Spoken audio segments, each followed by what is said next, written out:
What happens when the most feared species in the galaxy discovers that their greatest enemy has been living among them, disguised as a simple shopkeeper on a backwater planet? What happens when that enemy saves their life? In a universe where humans are whispered about in fearful legends, where entire star systems evacuate at the mere rumor of their approach, one alien refugee thought she had found the perfect hiding place. A quiet planet, a harmless merchant, a life of peaceful obscurity. She was wrong about everything. Some thresholds, once crossed, can never be uncrossed. Some identities, once revealed, reshape the very fabric of reality. And some acts of kindness come from the most unexpected sources in the darkest corners of space. This is the story of a predator who chose to protect, a prey who refused to run, and the moment when two souls on opposite sides of an ancient war discovered that the universe had been lying to them all along. The rain on Kepler 442 befell like silver needles, each drop carrying the metallic scent of the planet's mineral-rich atmosphere. Marcus Chen watched it cascade down the windows of his small electronics repair shop, distorting the neon signs of the market district into bleeding watercolors. He had grown to love this kind of evening over the past 3 years. Quiet. Peaceful. Predictable. Everything his old life had never been.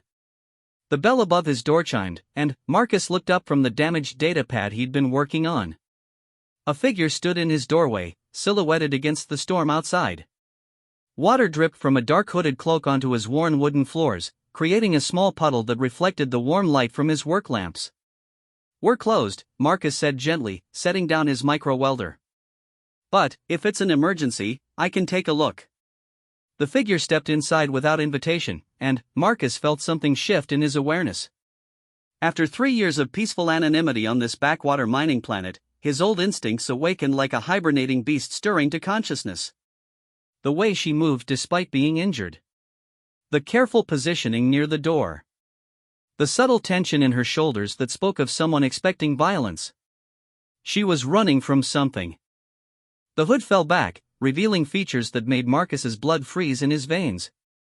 Blue-gray skin with intricate silver markings. Large, luminous eyes the color of deep ocean water. Delicate pointed ears that twitched slightly as she scanned his shop. She was Zephyrian, one of the most advanced species in the Galactic Coalition. And, if the stories were true, she was also one of humanity's most dedicated enemies. "Please," she whispered, her voice carrying the melodic undertones characteristic of her species. "I need help." Marcus remained very still. 3 years ago, he would have already moved. 3 years ago, this situation would have resolved itself in under 10 seconds with a minimum of collateral damage.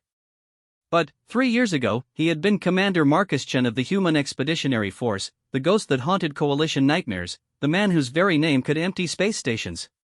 Now he was just a shopkeeper who wanted to fix broken things instead of breaking them. The Zephyrian woman took another step inside, and Marcus saw the dark stain spreading across her left side where her cloak had fallen open. Blood. Fresh and flowing freely. Whatever she was running from had found her recently. "I'm sorry," she said, misinterpreting his silence. "I know I shouldn't have come here uninvited, but yours was the only light still on, and I..." She swayed slightly, one hand reaching out to steady herself against his workbench. Marcus moved then, not with the lethal precision of his former life, but with the careful concern of a man who had spent 3 years learning to help instead of harm. He caught her arm as she stumbled, feeling how cold her skin was through the fabric of her sleeve. "Easy there," he said softly. "Let's get you sitting down before you fall down." He guided her to the chair beside his workbench, noting how she flinched slightly at his touch. Up close, he could see more details that painted a grim picture. The silver markings on her skin were partially disrupted, suggesting she'd been in some kind of energy discharge recently. Her clothes, beneath the cloak, were of good quality but torn and singed. Most telling of all were her eyes. They held the hollow look of someone who had witnessed something terrible and was still processing the shock. "What happened to you?" Marcus asked, keeping his voice gentle as he reached for the medical kit he kept in his shop's back room. Old habits died hard, and a well-stocked medical kit was one habit he'd never been able to break. The woman looked up at him with surprise, as if she hadn't expected kindness from a human. Which, Marcus reflected grimly, was probably accurate based on what the Coalition propaganda said about his species. Raiders, she said simply. They hit our research vessel while we were conducting surveys in the Tau Ceti system. I was the only one who made it to an escape pod. Her voice caught slightly. The only survivor. Marcus nodded, recognizing the particular kind of trauma that came with survivor's guilt. He'd seen it in too many faces over the years. And, you ended up here? Random jump coordinates, she admitted. I programmed the pod for maximum range and hoped for the best. When I crashed in your forest, I walked until I found civilization. She gestured weakly at his shop. Such as it is. Marcus almost smiled at that. Kepler 442b was indeed considered the definition of backwater by Galactic Coalition standards. It was exactly why he'd chosen it. A mining planet with a small population, minimal space traffic, and absolutely no strategic importance to anyone. The perfect place for a former human military commander to disappear. Let me see that wound, Marcus said, opening his medical kit. I'm no doctor, but I know enough basic first aid to keep you from bleeding out on my floor. She hesitated for a moment, then carefully lifted her arm to give him access to her injured side. Marcus tried to ignore how that simple gesture demonstrated a level of trust that was both touching and dangerous. If she knew who he really was, if she had any idea that she was sitting in the same room as the man responsible for the destruction of 3 coalition battle fleets, she wouldn't be showing him her wounds. She'd be running for her life. The injury was worse than he'd first thought. Some kind of energy weapon had carved a groove across her ribs, cauterizing as it went but still managing to cause significant bleeding. He could see bone in places, which meant she was probably in considerable pain despite her calm demeanor. This needs more attention than I can give you here, Marcus said, applying a pressure bandage with practiced efficiency. There's a medical center about 10 minutes away if you can walk. No. The word came out sharper than she'd probably intended. She softened her voice. I mean, thank you, but I can't. They'll be looking for survivors. If they track escape pod debris and realize someone lived through the attack. Marcus understood. Raiders didn't usually leave witnesses, and they had good reasons for that policy. If they discovered she'd survived their attack on her ship, they'd come looking to finish the job. Then, you'll need to stay somewhere safe until you can arrange transport off-world, Marcus said, finishing with the bandage. I know a boarding house that asks few questions and accepts cash payment. Again, she surprised him. I can't pay you. Or anyone else. I lost everything when our ship was destroyed. Marcus studied her face for a moment. 3 years of peaceful living hadn't completely erased his ability to read people, and what he saw in her expression was genuine distress.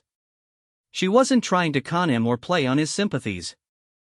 She was simply stating a fact: she was alone, injured, and broke on a planet where she knew no one. In his former life, this would have been an opportunity. Captured coalition personnel were valuable intelligence assets. A Zephyrian scientist, especially one who'd survived a raider attack, would have been worth her weight in classified information. But that had been his former life. Don't worry about payment, Marcus said, surprising himself with the words. Consider it a professional courtesy. One repair specialist to another. She blinked those large, luminous eyes. I don't understand. Marcus gestured to the datapad she'd been clutching when she entered. You're gripping that thing like it contains the crown jewels, and I noticed you instinctively protected it when you stumbled. Either it's got significant personal value, or it contains work important enough to save instead of grabbing something useful like emergency supplies when your ship was attacked. A faint color rose in her cheeks, which Marcus found oddly endearing. How did you? I fix things for a living, Marcus said with a slight smile. You learn to read what's important to people by what they won't let go of. He paused. I'm Marcus, by the way. Marcus Chen. Lyra, she replied. Lyra Vethani. And, you're right about the datapad. It contains 3 years of research that I can't afford to lose. Marcus nodded toward the device. What kind of research? For the first time since she'd entered his shop, Lyra's expression became guarded. Marcus recognized the look of someone trying to decide how much truth was safe to share with a stranger. Xenoarchaeology, she said finally. I study the remnants of extinct civilizations. It was a half-truth at best, but Marcus didn't push. Everyone was entitled to their secrets, and he had more than most.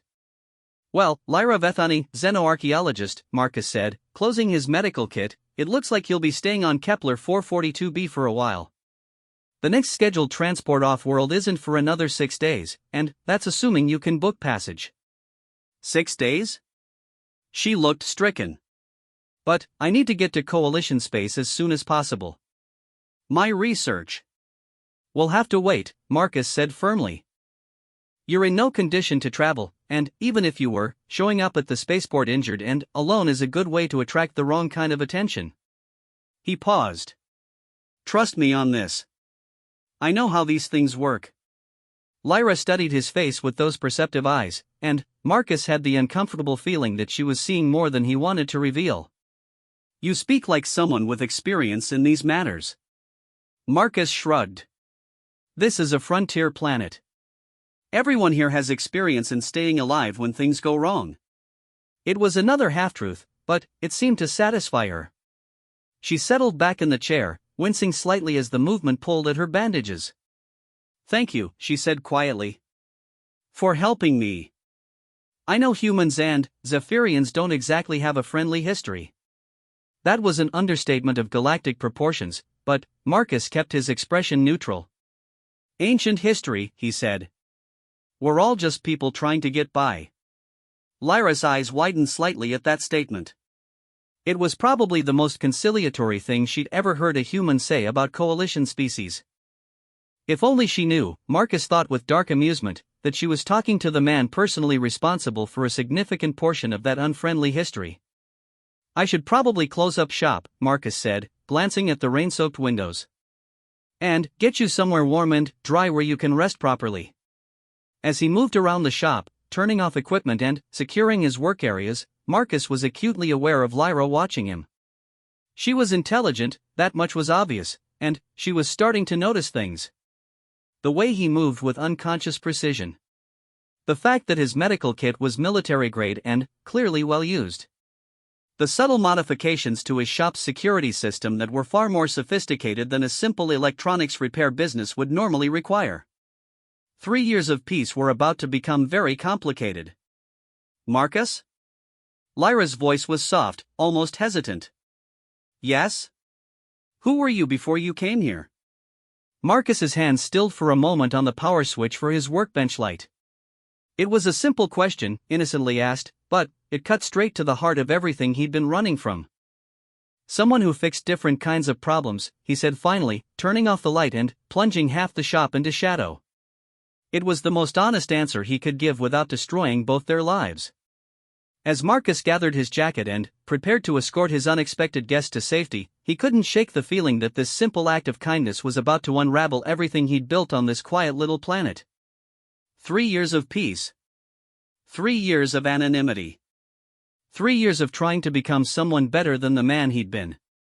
All because a wounded Zephyrian woman had crossed his threshold on a rainy night and looked at him with eyes that expected kindness instead of cruelty. Some thresholds, Marcus reflected as he locked up his shop, changed everything about the person who crossed them. Tonight, he had a feeling he was about to discover which kind this was.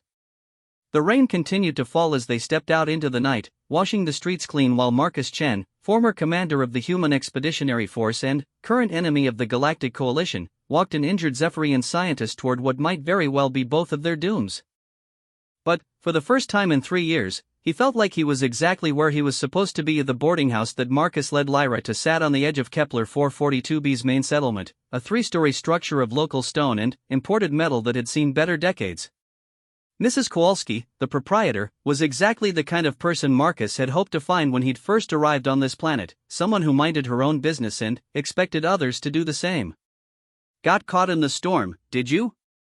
Mrs. Kowalski asked, taking in Lyra's bedraggled appearance without batting an eye. On a mining planet, people showed up at all hours in various states of distress. Rooms 20 credits a night, meals are extra, and the hot water works most of the time. Marcus pulled out his credit chip before Lyra could protest. A week, please. And, could you have Dr. Vasquez look in on her tomorrow? She took a fall in the storm. Mrs. Kowalski's shrewd eyes flicked between them, but she simply nodded. Room 12, top floor. Quiet neighbors. She handed over a physical key, another sign that this was the kind of establishment that valued discretion over modern convenience. As they climbed the narrow stairs, Lyra leaned heavily on the railing. The adrenaline that had carried her through the crash and walk to town was finally wearing off, leaving behind pain and exhaustion. You didn't have to do this, she said quietly as Marcus unlocked the door to room 12. Yes, I did, Marcus replied, and was surprised by how much he meant it. The room was small but clean, with a narrow bed, a chair, and a window that looked out over the settlement toward the forest where Lyra's escape pod had crashed. Marcus made a mental note to check that area tomorrow, if only to make sure no debris was visible that might attract unwanted attention. Get some rest, Marcus said, handing her the key. I'll come by tomorrow with some supplies and check on how you're healing. Lyra sank into the chair, finally, allowing herself to show how much pain she was in. Marcus, I need to ask you something, and I need you to be honest with me. Marcus felt his old instincts sharpened to full alert. All right. You're not what you appear to be, are you? Her luminous eyes fixed on his face with unsettling intensity. The way you move, the things you notice, the way you handled my injury. You have training. Military training. Marcus considered his options. He could lie, but Lyra was clearly intelligent and observant. A clumsy deception would only make her more suspicious. He could tell her part of the truth, but that risked revealing too much. Or he could deflect, which might work if he was careful. Most people on frontier planets have some kind of training, Marcus said carefully. It's a dangerous universe out there. Lyra studied his face for a long moment. That's not an answer. It's the only answer I can give you right now, Marcus replied. Get some rest, Lyra. We can talk more tomorrow. He left before she could press the matter further, but, as he walked back through the rain-soaked streets toward his own small apartment above the shop, Marcus knew that conversation was far from over. Lyra was asking the right questions, which meant it was only a matter of time before she started getting the right answers. The next morning dawned clear and bright, the storm having washed the air clean. Marcus opened his shop as usual, going through the familiar routine of checking his equipment and reviewing the day's repair jobs. Normalcy was important, both for maintaining his cover and for his own peace of mind. He was deep in the delicate process of replacing a damaged quantum processor when his shop's proximity sensors chimed. Someone was approaching, but the signature was wrong. Too many people, moving too purposefully. Marcus's hand moved instinctively toward the concealed weapons locker beneath his workbench before he stopped himself. 3 years, he reminded himself. 3 years of being a shopkeeper, not a soldier. The men who entered his shop wore the kind of practical clothing that said working spacers but carried themselves with the confidence that said dangerous people. The leader was a tall, scarred man with cybernetic implants replacing his left eye and most of his right arm. Behind him came 2 others, smaller but no less lethal looking. Morning, the leader said, his voice carrying a slight mechanical distortion from throat modifications. We're looking for someone who might have come through here recently. Zephyrian female, probably injured. Marcus continued working on his repair, not looking up. Haven't seen anyone matching that description. This is a quiet planet. The man stepped closer to the workbench. See, that's interesting, because we tracked escape pod debris to your forest yesterday. And, when we checked with orbital control, they confirmed a pod made planetfall in that area 2 nights ago. Now Marcus did look up, meeting the man's cybernetic gaze with calm interest. Sounds like you should be talking to the local authorities, then. I just fixed broken electronics. Maybe, the man said, his organic eye never leaving Marcus's face. But, here's the thing about authorities on backwater planets, they're not always as thorough as they should be. Sometimes important details get missed. One of the other men had wandered deeper into the shop and was examining Marcus's equipment with professional interest. Nice setup you've got here, he called out. Some of this gear's military grade. Expensive for a simple repair shop. Marcus felt the familiar cold focus settling over him, the mental state he'd cultivated during his military years. Every exit mapped. Every potential weapon identified. Every possible threat assessed and prioritized.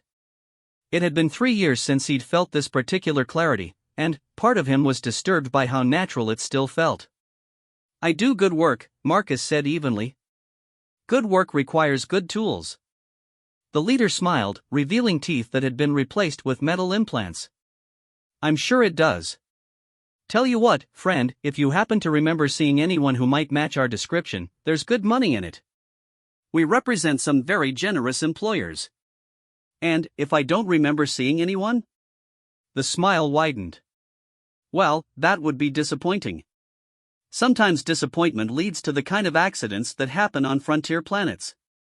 Equipment failures, structural problems, that sort of thing." Marcus set down his tools with deliberate precision. 3 years of peace had just officially ended. "Are you threatening me?" he asked quietly.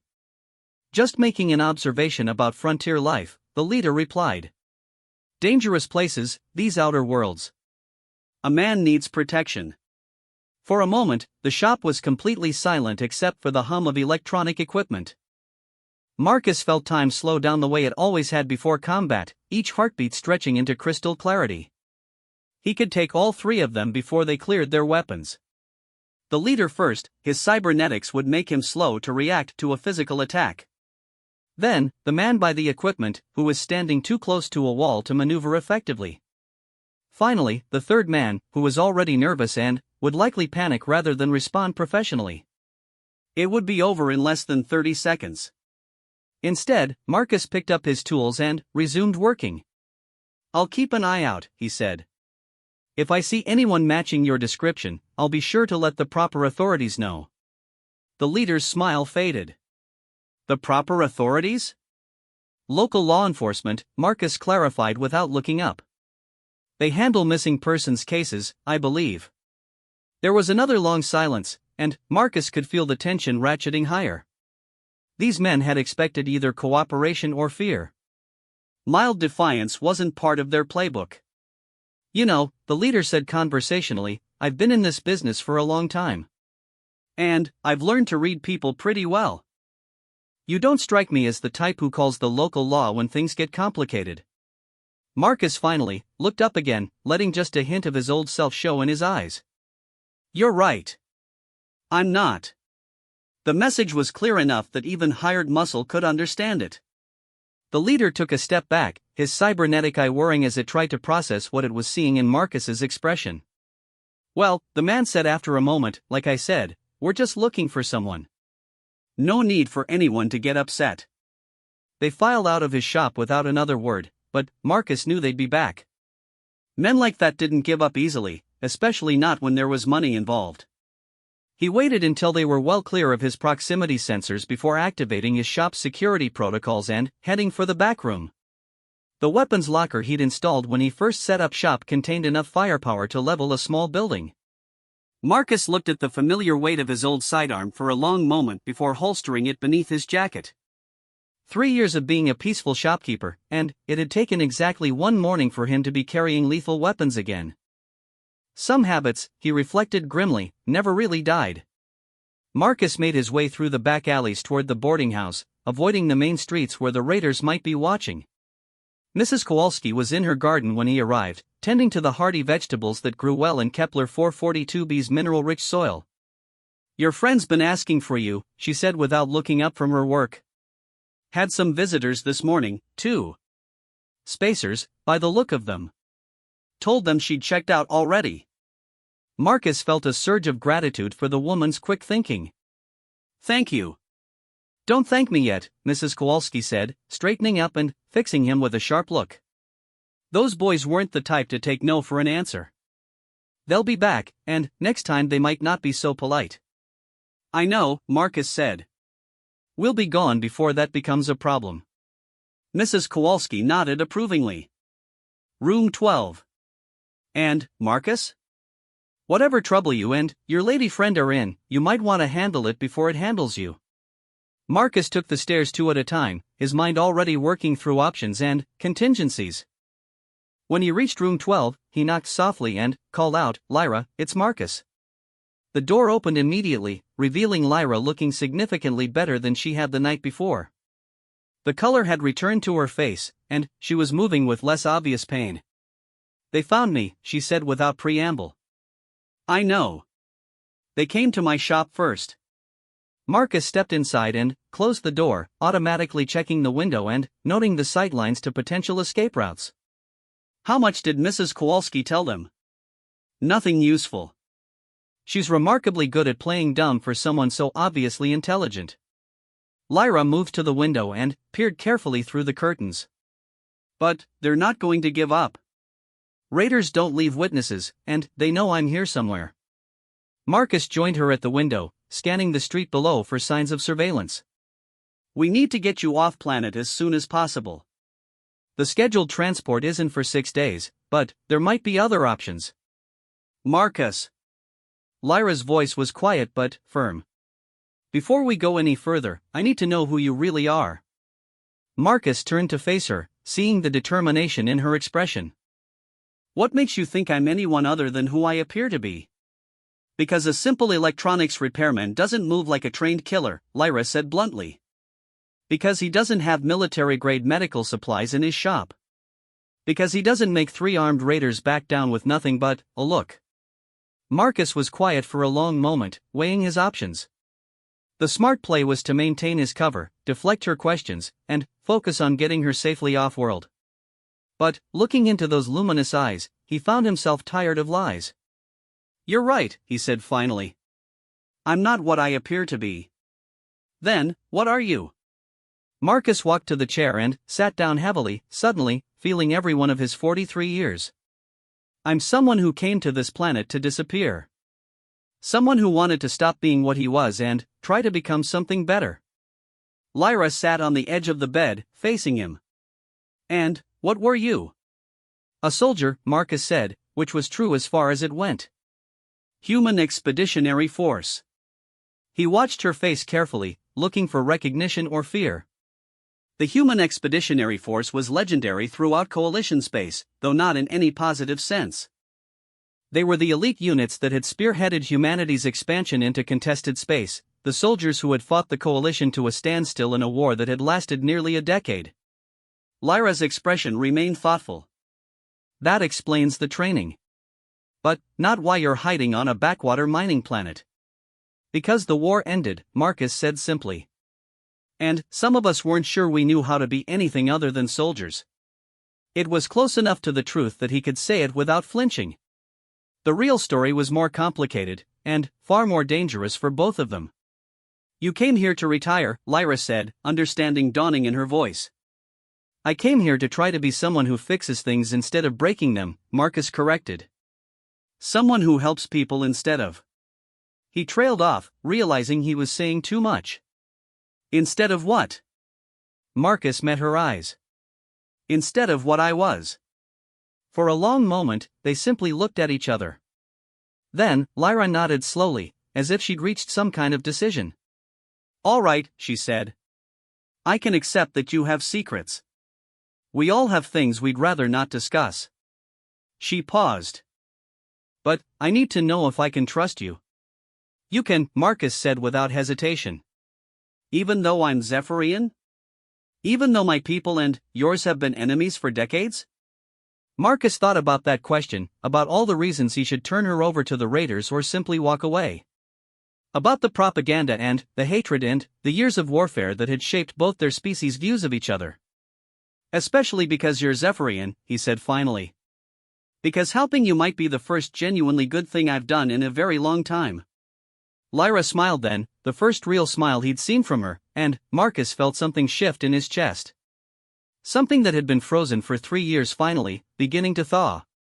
"In that case," she said, "we'd better figure out how to keep both of us alive long enough for that good deed to count." Marcus stood up, his mind already shifting into tactical planning mode. "The raiders will be watching the spaceport and monitoring communications. But there are other ways off this planet if you know where to look." "Smugglers?" "Among others. This is a mining planet, which means there's always someone willing to transport cargo without asking questions about proper documentation. Lyra nodded. How long do we have? Marcus checked his chronometer. The raiders will probably give us until nightfall before they start getting more aggressive in their search methods. That gives us maybe 8 hours to arrange transport and get clear of the settlement. Then, we'd better get started, Lyra said, standing up and moving toward her cloak. As they prepared to leave the boarding house, Marcus found himself wondering how his life had become so complicated so quickly. 3 days ago, his biggest concern had been whether he had enough quantum processors in stock to handle the week's repairs. Now he was planning to smuggle a coalition scientist off-world while dodging raiders who wanted her dead. But, as he watched Lyra check her datapad and prepare for another dangerous journey, Marcus realized that he felt more alive than he had in 3 years. For better or worse, he was no longer just a shopkeeper hiding from his past. He was someone with a purpose again. The cantina on the industrial side of town existed in that gray area between legitimate business and outright criminal enterprise that made frontier planets so useful for people who needed to disappear. Marcus had never had reason to visit it during his 3 years on Kepler 442b, but he'd made it his business to know about places like it. Stay close and let me do the talking, he told Lyra as they approached the smoke-stained entrance. These people respect strength and despise weakness, but they're not stupid enough to start trouble with someone who might be more dangerous than they are. Inside, the cantina was exactly what Marcus had expected: dim lighting, cheap alcohol, and the kind of clientele that asked few questions and gave fewer answers. Conversations died as they entered, dozens of eyes tracking the unlikely pair of a human and a Zephyrian walking together. Marcus guided Lyra to a booth in the back corner, positioning himself so he could watch the room while keeping his back to the wall. Old habits from a lifetime of dangerous places. You sure about this? Lyra asked quietly, her hands wrapped around the cup of bitter local coffee they'd ordered. About finding transport? No. About this being our best option? Unfortunately, yes. A woman approached their table, moving with the predatory grace that marked her as someone who'd survived by being faster and more ruthless than the competition. She was human, perhaps 40 years old, with the kind of cybernetic modifications that suggested she'd lost pieces of herself in violent encounters and replaced them with better versions. Marcus Chen, she said, sliding uninvited into their booth. Now that's a name I haven't heard in a while. Marcus felt ice form in his stomach. Recognition was the last thing he needed right now. I think you have me confused with someone else. The woman smiled, revealing teeth that had been sharpened to points. Do I?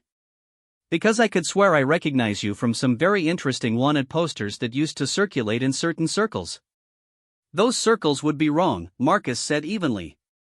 Would they? The woman's eyes flicked to Lyra, taking in her Zephyrian features with obvious interest. Interesting company you're keeping these days.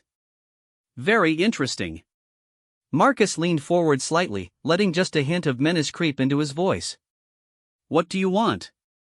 Relax, Chen. I'm not here to cause trouble. The woman settled back in her seat. Name's Vila Corin. I run transportation services for people who prefer to avoid official channels. What kind of transportation services? The kind that don't appear on any flight manifests, Vila said. The kind that can get 2 people off this rock without anyone asking awkward questions about documentation or destination. Marcus studied her face, looking for signs of deception. And why would you offer that to complete strangers? Vila laughed, a sound like breaking glass. Because complete strangers don't interest me. But, Marcus Chen? Now that's someone worth doing business with. I told you, you've got the wrong person. Have I? Vila pulled out a small holographic projector and activated it. The image that appeared above their table made Marcus's blood freeze. It was him, but not as he appeared now. This was Commander Marcus Chen of the Human Expeditionary Force, dressed in full military regalia and standing over the wreckage of a coalition battlecruiser. The image was from the Battle of Kepler 186, one of the most decisive engagements of the war between humanity and the Galactic Coalition. Lyra's coffee cup hit the table with a sharp clink, liquid splashing across the worn surface. Her face had gone pale, those luminous eyes wide with shock and what might have been fear. The ghost of Kepler 186, Vila said conversationally. The man who single-handedly turned the tide of an entire war. The butcher who sent 3 coalition fleets to their graves and, then, vanished without a trace when the armistice was signed. Marcus didn't move, didn't speak. There was no point in denying it now. The hologram was crystal clear, and Vila obviously had access to intelligence files that were supposed to be classified. "You're him," Lyra whispered, her voice barely audible. "You're the ghost." Marcus finally looked at her, seeing his worst fears confirmed in her expression. The ghost wasn't just a military commander to the coalition species. He was a boogeyman, a nightmare figure that parents used to frighten children into behaving. He was the human who had killed more coalition personnel than any other single individual in the war. "Yes," Marcus said quietly. "I'm him."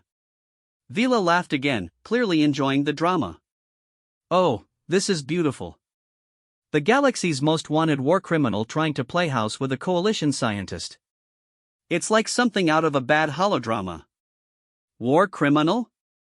Marcus's voice turned dangerous. "I was a soldier fighting in a legally declared conflict. Every action I took was within the bounds of military law. Tell that to the families of the 30,000 coalition personnel who died when you collapsed that space station in the Vega system," Vila replied. "Or the survivors of the research vessel you destroyed in the Alpha Centauri incident."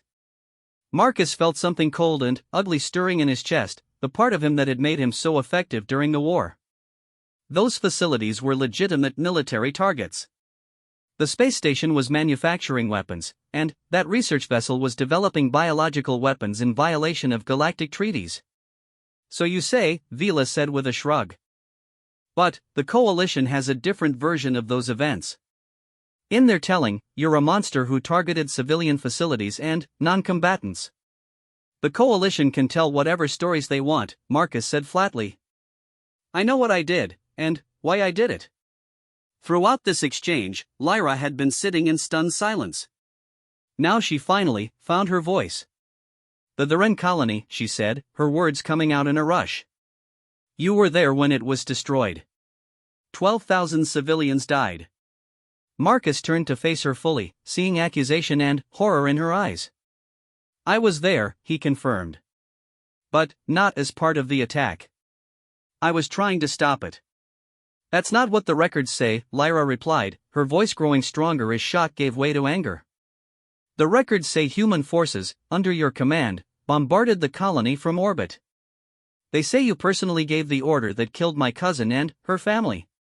The silence that followed was deafening. Marcus felt the weight of every death, every life that had been lost during the war, pressing down on him like a physical force. This was why he'd come to Kepler 442b. This was why he'd tried to disappear. "The records are wrong," he said finally. "Human forces didn't attack the Duran colony. We were responding to a distress call when we arrived to find the colony already under bombardment by unknown attackers. We tried to intercede, but we arrived too late to save anyone." "Liar," Lyra spat. "Human ships were detected in the system. Human weapon signatures were identified in the debris." "Because we engaged the real attackers," Marcus said, his voice remaining level despite the emotion he could feel building behind it. "Ships using stolen coalition technology and flying false human transponders.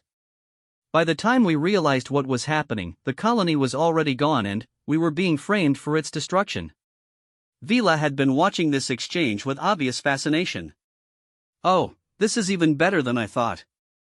A real mystery from the war years." "Shut up," Marcus and Lyra said simultaneously, their first moment of agreement since the hologram had appeared. Marcus leaned forward, speaking directly to Lyra. "I know you have no reason to believe me. I know what the official reports say about the Duran colony. But I swear to you, on whatever honor I have left, that I did not order the attack on civilian targets. I never killed non-combatants." Lyra stared at him for a long moment, her expression unreadable. "Then, who did?" "I don't know," Marcus admitted. "But, whoever they were very good at making it look like human forces were responsible." "Fascinating as this is," Vila interrupted, "we have more immediate concerns." Those raiders who are looking for your lady friend? They've expanded their search. Word is they're offering serious money for information about a Zephyrian female traveling with a human companion. Marcus felt his tactical mind shifting into high gear. How serious? Serious enough that half the lowlifes on this planet are suddenly very interested in finding you, Vila replied. Which means you need to be off-world in the next few hours, or this conversation is going to be academic. What are your terms? Marcus asked. Vila smiled that predatory smile again. Standard rate for off-world transport is 10,000 credits. But, for the famous ghost? I think 20,000 is more appropriate. That's robbery, Marcus said. That's business, Vila corrected. Supply and demand. Right now, I'm the only supplier, and you're in very high demand. Marcus was calculating rapidly in his head. He had enough credits saved from 3 years of running his repair shop, but barely. It would clean out everything he'd accumulated since coming to Kepler 442b. Fine, he said. 20,000. When can you have us off-planet? My ship can be ready to launch in 2 hours, Vila said. Meet me at Docking Bay 7 at the spaceport. And, Chen? Come alone except for your lady friend here. I don't want any complications. Vila stood to leave, then paused. Oh, and one more thing. You might want to consider what you're going to do once you're off this planet. Because if I recognized you, others will too. The ghost is a wanted man in Coalition space, and his companion won't be much safer. After Vila left, Marcus and Lyra sat in silence for several minutes. The cantina had returned to its normal level of background noise, but Marcus could feel eyes still watching them from the shadows. Is it true? Lyra asked finally. What she said about the Wren colony? Marcus considered his answer carefully. The attack on the Wren colony happened. 12,000 people died. And, yes, the official Coalition records blamed human forces under my command. But, you're saying you didn't do it. I'm saying the situation was more complicated than the official reports indicate, Marcus replied. A lot of things that happened during the war were more complicated than either side wanted to admit. Lyra studied his face with those perceptive eyes. You really were trying to save them, weren't you? Marcus nodded. For all the good it did. The colony was gone by the time we arrived, and we walked into a trap that made us look like the attackers. Who would do such a thing? Who would destroy an entire colony just to frame human forces? Someone with a lot to gain from continued conflict between humans and the Coalition, Marcus said grimly. Someone who wanted both sides to keep fighting instead of finding a peaceful solution. Lyra was quiet for a moment, processing this information. The raiders who attacked my ship, she said slowly. They weren't just random pirates, were they? What makes you say that? Because random pirates don't have access to military-grade weapons capable of destroying a Coalition research vessel that quickly. And they don't go to this much trouble to eliminate witnesses. Marcus felt pieces of a puzzle beginning to click together in his mind. What kind of research were you really doing, Lyra? She hesitated for a moment, then seemed to reach a decision. We were investigating discrepancies in the historical record. Sites where battles supposedly took place between human and Coalition forces, but where the physical evidence doesn't match the official reports. Sites like the Wren colony? Among others. We found evidence that at least a dozen major incidents during the war were not what they appeared to be. Attacks that were blamed on one side or the other, but which showed signs of having been carried out by a third party using stolen or disguised technology. Marcus felt a chill run down his spine. And someone killed your entire research team to stop you from publishing these findings. That's what I'm afraid of, Lyra admitted. Because if we're right, it means someone orchestrated a significant portion of the human Coalition war for their own purposes. Someone who profited from keeping both sides fighting instead of talking. And that someone is still out there, Marcus said. Still covering up their crimes. They looked at each other across the table, two former enemies who were beginning to understand that they might have been pawns in someone else's game. We need to get off this planet, Marcus said finally. Agreed. But, then, what? If you're right about someone orchestrating events during the war, they're not going to stop hunting me just because I leave Kepler 442b. Marcus considered their options. Vila's ship would get them off planet, but it wouldn't solve the larger problem. Lyra's research had made her a target, and his own identity would make him a magnet for bounty hunters and coalition forces alike. Then, we need to find them before they find us, he said. We need to figure out who's behind this and expose them. Us? Lyra asked. A few minutes ago you were just a shopkeeper who wanted to be left alone. Marcus looked around the cantina, at the criminals and smugglers and desperate people trying to survive on the fringes of civilization. 3 years ago, he thought this kind of life was what he wanted. Peace. Anonymity. A chance to forget what he'd been. But peace was a luxury he apparently couldn't afford. Not when innocent people were being killed to cover up war crimes. Not when the woman sitting across from him was in danger because she'd tried to find the truth. That was before I knew what the stakes were, Marcus said. The war may be over, but the people who started it are still out there. And they're still killing people to keep their secrets. Lyra nodded slowly. It won't be easy. We're talking about going up against someone with enough resources to manipulate a galactic war.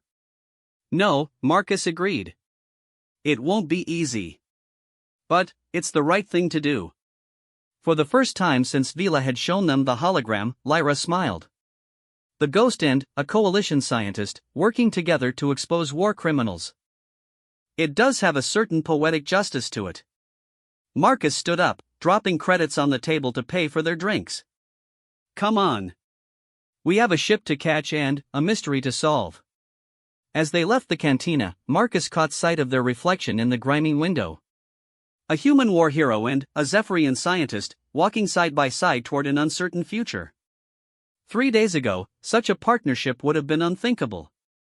Now it might be the only hope either of them had for survival. Vila's ship was exactly what Marcus had expected from a smuggler operating on the fringes of civilized space, a modified freighter that looked like it had been assembled from spare parts and held together by luck and stubbornness.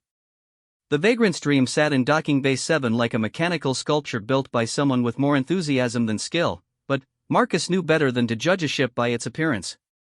Some of the most dangerous vessels in the galaxy looked like they should have been scrapped decades ago. She's not much to look at, Vila said, noticing his appraisal, but she's fast when she needs to be and invisible to most scanning systems when she doesn't want to be found. Marcus nodded appreciatively. Those were exactly the qualities they needed right now. Where are we headed? Lyra asked as they climbed the boarding ramp into the ship's cramped interior. That depends, Vila replied, leading them through narrow corridors lined with cargo containers and jury-rigged equipment. How much trouble are you expecting to find once you leave this system? Marcus and Lyra exchanged glances. A considerable amount, Marcus said finally. Vila laughed that broken glass laugh. Excellent. I do my best work when things get interesting. The ship's common area was larger than Marcus had expected, with acceleration couches arranged around a central holographic display. Vila gestured for them to take seats while she began pre-flight preparations. Launch window opens in 30 minutes, she announced. Once we're in hyperspace, we can discuss destinations in detail. Until then, I suggest you both get comfortable and try not to think about all the people who want you dead. As the ship's engines began their warm-up cycle, Marcus found himself watching Lyra out of the corner of his eye. She'd been quiet since leaving the cantina, and he could practically see her brilliant mind working through everything they'd learned. You're having second thoughts, he said. About working with you? No. Lyra looked up from her datapad. About what we might find when we start digging into this conspiracy? Absolutely. We don't have to do this, Marcus said. I can help you get somewhere safe in coalition space. You can resume your normal life. Can I?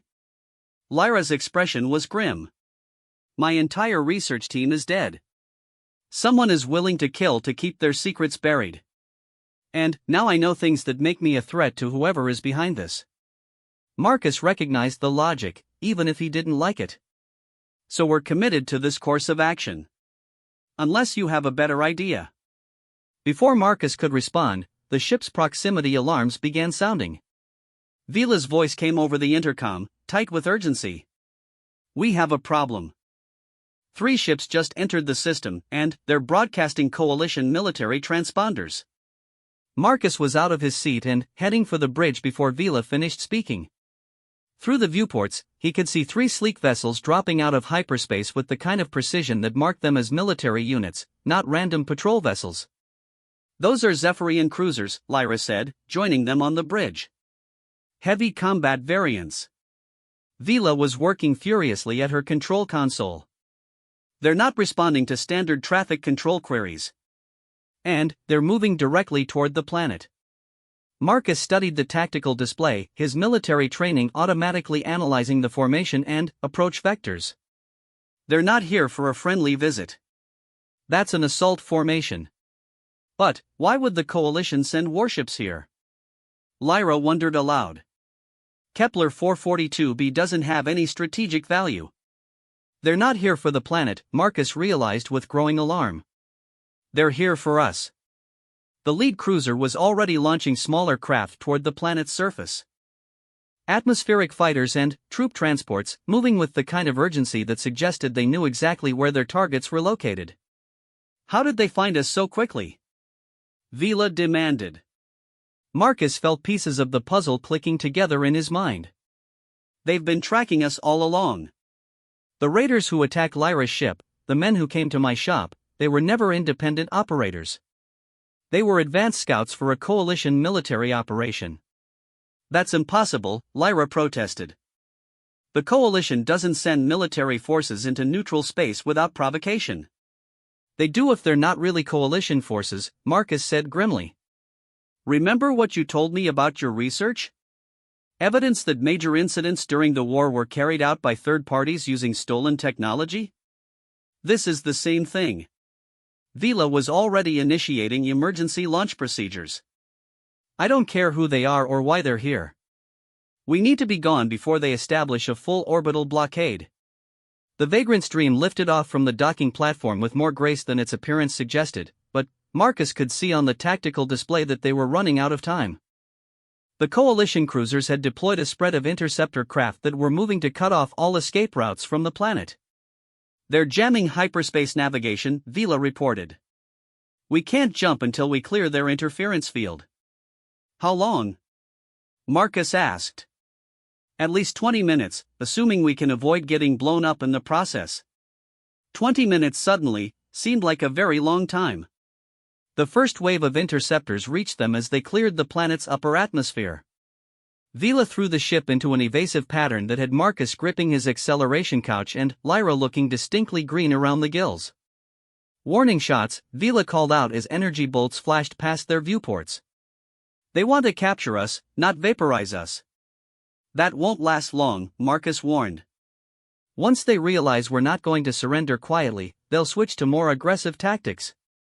As if summoned by his words, the next volley of shots came much closer to actually hitting them. One bolt struck their rear shields, sending shockwaves through the ship's structure. Shield generators are holding, but barely, Vila reported. We need another option. Marcus was studying the tactical display when he noticed something interesting.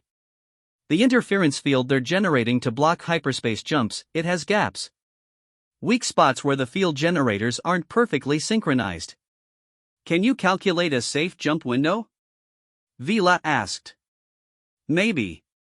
But we'd have to get close enough to one of their cruisers to slip through the gap, and that means running straight into their heaviest weapons. Do it, Vila said without hesitation. I'd rather die fighting than in a coalition interrogation cell.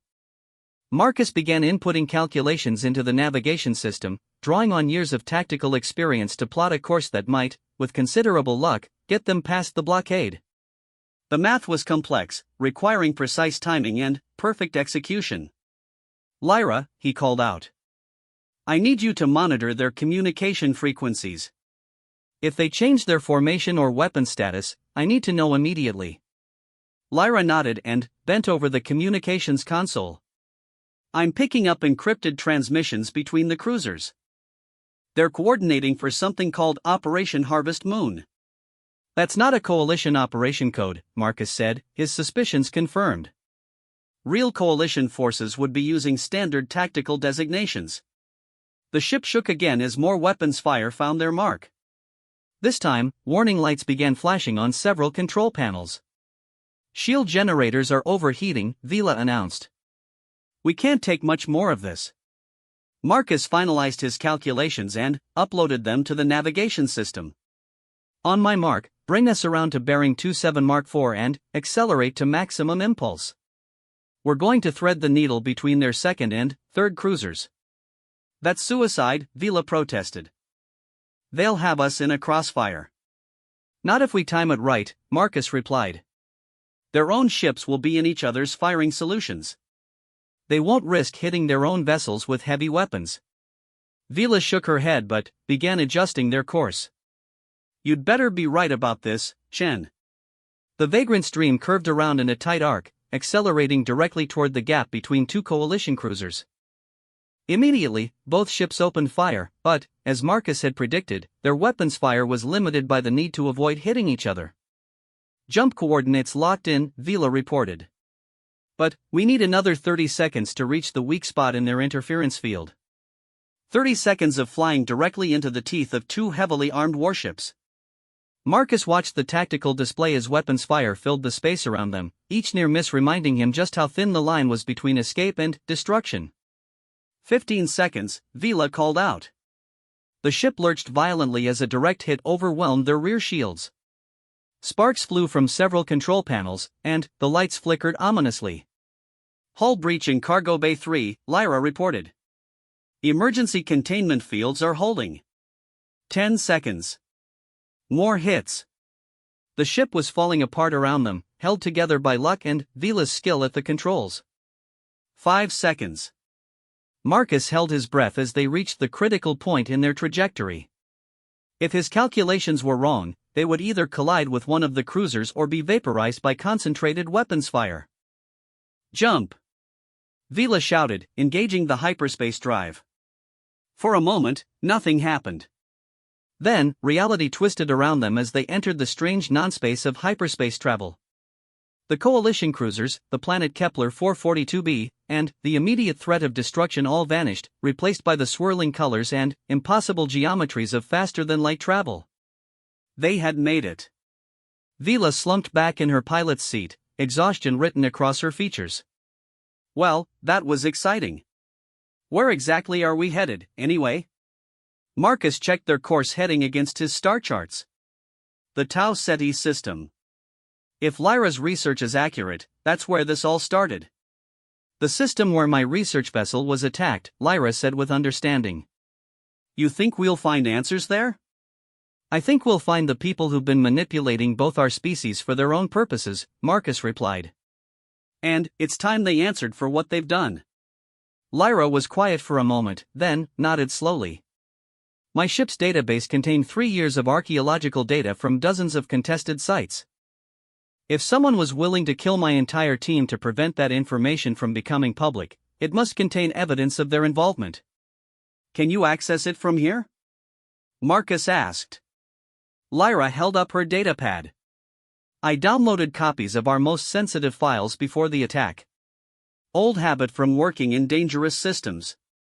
Over the next several hours, as the vagrant stream traveled through hyperspace toward the Tau Ceti system, Marcus and Lyra worked together to analyze the research data. What they found was even more disturbing than either of them had imagined. The pattern was subtle but undeniable. At every major incident that had escalated the conflict between humans and the coalition, there was evidence of third-party involvement. Weapon signatures that didn't quite match either side's standard equipment. Tactical patterns that suggested coordination between supposedly independent attacks. Communications intercepts that revealed advanced knowledge of military operations. Look at this, Lyra said, highlighting a section of data from the attack on the research station at Proxima Centauri. The raiders who destroyed this facility used human weapons, but the energy signatures are wrong. The power couplings were modified to produce a different resonance frequency. Marcus studied the data. Someone wanted it to look like human forces were responsible, but they didn't have access to genuine human military equipment. Or here, Lyra continued, bringing up another file. The attack on the civilian transport New Geneva. Coalition forces were blamed, but the attack pattern suggests the ships involved were using captured human vessels with coalition weapon modifications. The more they studied the data, the clearer the pattern became. Someone with access to both human and coalition military technology had been orchestrating attacks designed to frame both sides and prevent any possibility of peace negotiations. Whoever did this had incredible resources, Marcus observed. The ability to acquire military-grade equipment from both sides, detailed intelligence about military operations, and the political connections necessary to influence official reports. Someone who profited from the continued conflict, Lyra added. Someone who had more to gain from war than peace. Vila, who had been listening to their analysis while monitoring their course, finally spoke up. You know, there were rumors during the war. Stories about arms dealers who were selling weapons to both sides. Black market technology brokers who could get you anything for the right price. More than rumors, Marcus said grimly. Military intelligence knew about several operations like that, but we could never prove anything concrete. What if it wasn't just arms dealing? Lyra asked. What if someone was actively orchestrating the conflict to create demand for their services? The implications of that possibility hung in the air like a toxic cloud. If someone had been deliberately prolonging the war between humans and the coalition, they were responsible for millions of deaths and untold suffering. We need more than speculation, Marcus said finally. We need proof. Hard evidence that will stand up to scrutiny and can't be dismissed as conspiracy theories. Lyra nodded. My ship was conducting a detailed survey of the Tau Ceti system when we were attacked. If there's evidence to be found, it will be there. And if whoever is behind this is still operating in that system? Then, we're walking into a trap, Marcus acknowledged. But it's a trap we need to spring if we're going to expose the truth. Vila adjusted their course slightly. We'll reach Tau Ceti in approximately 18 hours. I suggest you both get some rest while you can. As Marcus settled into his bunk in the ship's cramped crew quarters, he found his thoughts turning to the strange turns his life had taken. 3 days ago, he'd been a simple shopkeeper trying to forget his past. Now he was traveling through space with a coalition scientist, hunting for evidence of a conspiracy that reached the highest levels of galactic politics. But, for the first time in 3 years, he felt like he was exactly where he needed to be. In the bunk across from him, Lyra was still studying her data pad by the dim light of a reading lamp. She looked up as she noticed him watching. Can't sleep either, she asked. Too much to think about, Marcus replied. Tomorrow we find out if your research was worth dying for. It was, Lyra said with quiet conviction. Whatever the cost, the truth is worth finding. Marcus hoped she was right. Because if they were wrong about this, they were about to deliver themselves directly into the hands of people who had already killed to protect their secrets. And those people would not hesitate to kill again. The Tau Ceti system looked peaceful from a distance, its primary star casting warm light across 3 habitable worlds and an extensive asteroid belt that had been mined for centuries. But, as the vagrant stream approached the coordinates where Lyra's research vessel had been attacked, Marcus could see the signs of recent conflict scattered across space like mechanical confetti. Debris field, dead ahead, Vila announced from the pilot's seat. Looks like your ship put up quite a fight before going down. Through the viewports, Marcus could see the twisted remains of what had once been a state-of-the-art coalition research vessel. The scientific endeavor had been broken into dozens of pieces, some large enough to identify as sections of hull or equipment, others reduced to metallic fragments that glinted in the starlight. There, Lyra pointed to a section of debris that looked more intact than the rest. That's part of our main computer core. If any data survived the attack, it would be in there. Vila maneuvered their ship closer to the debris, using the vagrant stream's manipulator arms to carefully extract the damaged computer core. It was delicate work, requiring precision and patience, but eventually they managed to secure it in their cargo bay. I can interface with it, Lyra said, already moving toward the airlock. Give me 30 minutes to see what I can recover. While Lyra worked on the damaged computer core, Marcus studied the debris field with a tactical eye. The pattern of destruction told a story, and it wasn't the story of a random pirate attack. This was professional work, he told Vila. Multiple attackers, coordinated assault, designed to minimize escape possibilities. How can you tell? Marcus pointed to the distribution of debris. Look at the blast patterns. The attackers hit the engines first, then the communications array, then life support. That's military targeting doctrine, not the kind of random destruction you'd expect from raiders looking for quick profit. So they wanted everyone dead, not just the ship destroyed. Exactly. This was an assassination, not a robbery. Their conversation was interrupted by Lyra's voice over the intercom. Marcus, you need to see this. I've recovered something from the computer core. They found her in the cargo bay, connected to the damaged computer through a web of interface cables. Her expression was grim as she gestured to the holographic display floating above the recovered data core. I managed to reconstruct our final survey scans, she said. Look at this. The hologram showed a three-dimensional map of the inner Tau Ceti system, with hundreds of data points marking various astronomical phenomena. But what caught Marcus's attention was a cluster of artificial structures hidden in the shadow of the system's largest asteroid. What am I looking at? Marcus asked. A base, Lyra replied. A massive facility that's been carved out of a series of connected asteroids. Our scans detected it just hours before we were attacked. Marcus studied the data more carefully. The facility was enormous, easily large enough to accommodate hundreds of ships and thousands of personnel. More importantly, it was completely hidden from casual observation, positioned in such a way that it would be invisible to anyone not looking specifically for it. That's not a mining operation, Vila observed, looking over their shoulders at the display. No, Marcus agreed. That's a military installation. And a big one. Lyra highlighted another section of the scan data. But here's the really interesting part. The facility is broadcasting low-level communications on both human and coalition military frequencies. Whoever built this has access to encrypted communication protocols from both sides. Marcus felt the pieces of the puzzle finally clicking into place. It's them. The people behind the conspiracy. They've been operating out of this base for years. And my research team discovered them, Lyra said quietly. That's why we were killed. For a moment, they all stood in silence, contemplating the implications of what they'd found. Then, Vila spoke up. So what's the plan? Do we run back to civilization and try to convince someone in authority to investigate this place? Who would believe us? Marcus asked. A wanted war criminal and a coalition scientist with no official backing? They'd dismiss us as conspirators or worse.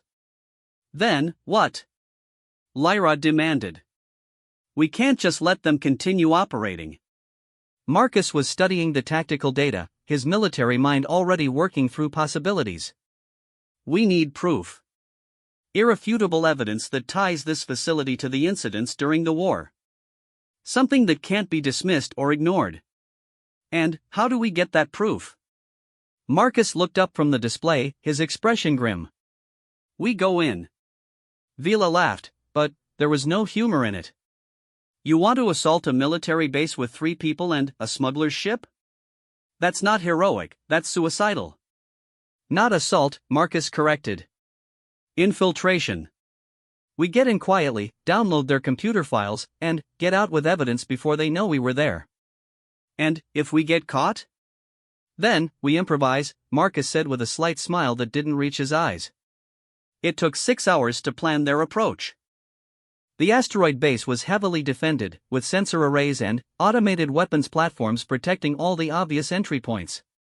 But Marcus's military experience gave him insights that the base designers might not have considered. Here, he said, pointing to a section of the asteroid field near the base. There's a gap in their sensor coverage. If we approach from this angle, using the natural background radiation from the asteroid belt to mask our signature, we should be able to get close without being detected. Should being the operative phrase, Vila muttered. Lyra had been studying the base's communication patterns. I've identified what appears to be their main computer complex. It's here, in the central asteroid. If we can access their primary database, we should be able to download everything we need. Getting in is only half the problem, Marcus pointed out. We'll also need to get out again, and, once they discover we've accessed their files, they'll lock down the entire facility. One problem at a time, Vila said, initiating their approach sequence. Let's see if we can actually reach the base before we worry about escaping from it. The next hour was the longest of Marcus's life. The vagrant stream crept through the asteroid field like a metal ghost, using every trick Vila knew to avoid detection. Twice they had to alter course to avoid automated patrols, and, once they nearly collided with a massive asteroid when they had to shut down all non-essential systems to avoid a sensor sweep. But, finally, they were there.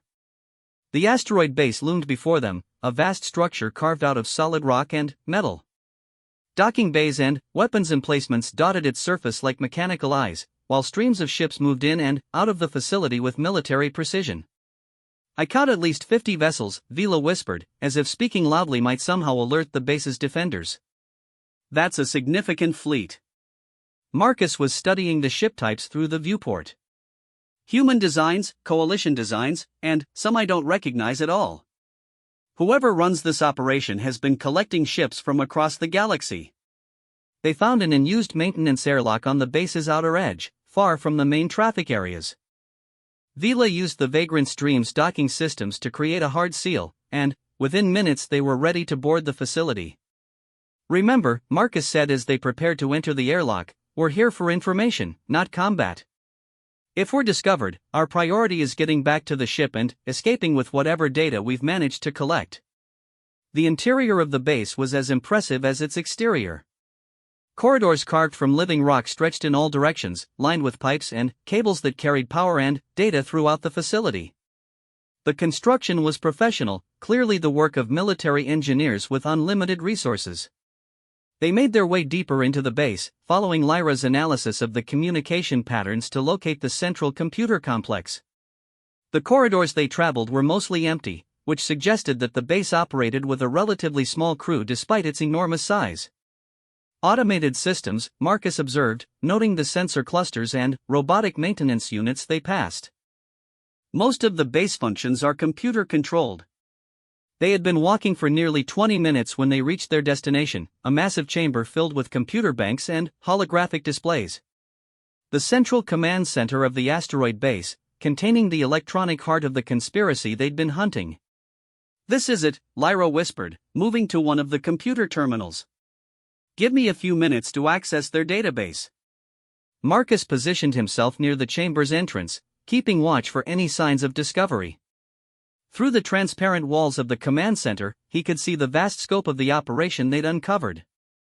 Hundreds of workstations, enough to coordinate activities across multiple star systems. This wasn't just a hidden base, it was the nerve center of an organization that spanned half the galaxy. I'm in, Lyra announced. Downloading their operational files now. The data that scrolled across her screen was staggering in its scope. Financial records showing payments.